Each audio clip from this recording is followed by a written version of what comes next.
Jadi kali ini saya akan mengajarkan bab pengenalan software compiler CodeVision.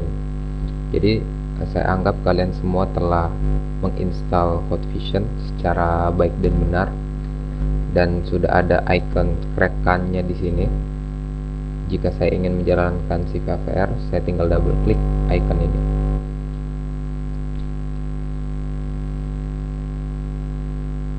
Ya, sedang membuka.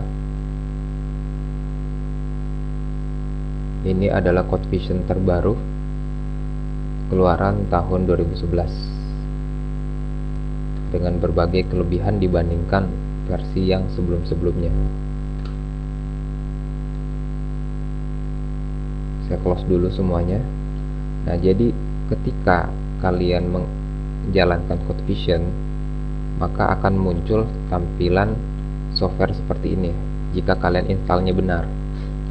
Nah, di sini ada berbagai macam toolbar dan jendela-jendela. Di sebelah kiri ini adalah jendela Code Navigator yang berisikan informasi tentang project dan file coding yang sedang aktif. Di sini adalah informasi codingnya, semacam keterangan lah. Terus ini function coding, jika kita membuat sebuah function dalam listing program kita. Di sini adalah jendela tempat kita menuliskan coding listing program. Sedangkan di sini ada namanya code template. Dalam sebuah coding kita kan membutuhkan logika if, logika do while, for. For ini merupakan looping, switch case itu kondisi, kondisi, logika kondisi dengan banyak keadaan. Dan di sini adalah bagan void main atau bagan untuk menuliskan program utama. Jika kita lupa gimana sintaknya, pokoknya saya lupa sintak if gimana, apakah ada tanda kurung atau kurung kurawal, saya nggak perlu repot karena di sini sudah ada kode template. Saya tinggal drag and drop aja ke listing program kita. Begitu juga while atau for, pokoknya saya lupa sintaknya gimana, tanda kurungnya gimana, kurung kurawalnya di mana, tinggal saya drag and drop ke sini aja. Tapi sebelum itu, sebelum menuliskan program, kita harus membuat sebuah file project. Caranya, pilih tab file, klik new. Nanti akan ada dialog box yang mengharuskan kita memilih antara source atau project. Kita pilih yang project. Oke. Nah, di sini nanti akan ditanyakan apakah kita mau menggunakan code wizard. Karena kalian masih dalam tahap pembelajaran, makanya saya pilih no, supaya Anda semua bisa lebih mengerti dan memahami. Klik no. Nah, kemudian kalian buat sebuah project, umpamanya namanya My Mechathron. Saya letakkan di folder saya di sini, My Mechathron. Umpamanya di sini My Mechathron dengan nama yang sama.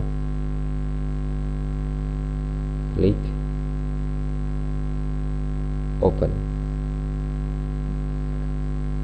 save, klik save.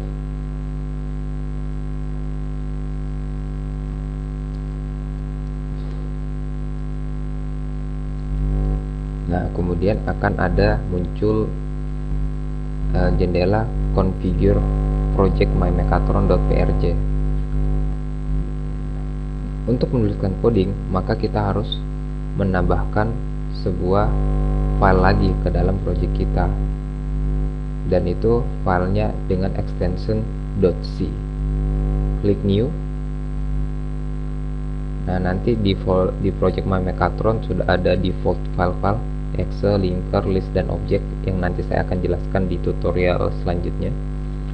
Umpamanya saya ingin memberi nama file coding saya, file.c saya itu dengan nama codingku, save, maka file.c codingku akan muncul di bawah tab mymechatron.prj. Klik OK. Nah, bisa dilihat di Code Navigator ada project yang sedang aktif namanya mymechatron. Terus di sini ada notes, jika kita klik maka akan mengaktifkan file note yang ada di jendela ini. Nah, terus kita kembali ke Code Navigator, di sini ada codingku.c. Nah, ini adalah file tempat kita menulis coding utama atau listing program. Terus di sini ada header. Header itu semacam file library untuk konfigurasi ATmega dan kondisi microcontroller. Dan di sini ada file-file pelengkap lainnya. Nah, kita telah berhasil membuat project dan file. Langkah selanjutnya adalah tinggal menuliskan coding yang kita inginkan dalam file codingku.c. Tapi sebelum itu kita harus men-setting programmer. Pilih tab setting, pilih programmer. Nah, pilih chip programmer type AVR Proc AVR 910. Semua downloader yang ada di modul Mechatron memiliki chip yang sama, Atmel AVR Proc AVR 910. Semuanya sama, jadi kalian harus memilih chip programmer type ini. Kemudian communication port, tadi seperti yang sudah saya jelaskan, ketika kita buka device manager akan muncul nilai com port. Waktu itu saya pom code-nya COM7. Di sini nggak ada karena saya baru menghubungkan kabel USB saya. Kita tutup dulu. Kita ke setting lagi programmer. Nah, kita expand. Apakah ada COM7? Ada. Ternyata dia mengupdate informasi setelah saya hubungkan kabel USB ke laptop saya. Jadi harus ditutup dulu baru dibuka lagi. Pilih COM7. Kemudian kita harus mengatur setting baud rate. Baud rate ini ibarat kecepatan atau clock untuk mendownload program ke dalam microcontroller kita. Jika baud rate-nya salah, maka akan berakibat listing program yang kita downloadkan ke microcontroller itu akan rusak atau korup.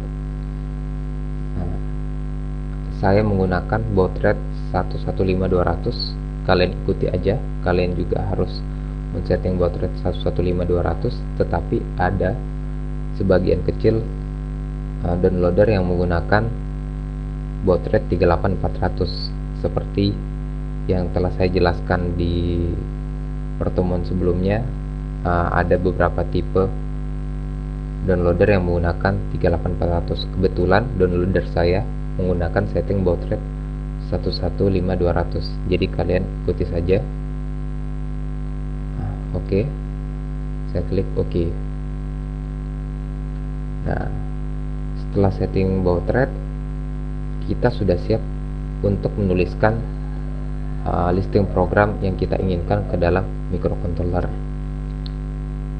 Begitulah video tutorial tentang pengenalan software compiler CodeVision AVR, dan sampai jumpa di video tutorial sukses Mechatron selanjutnya.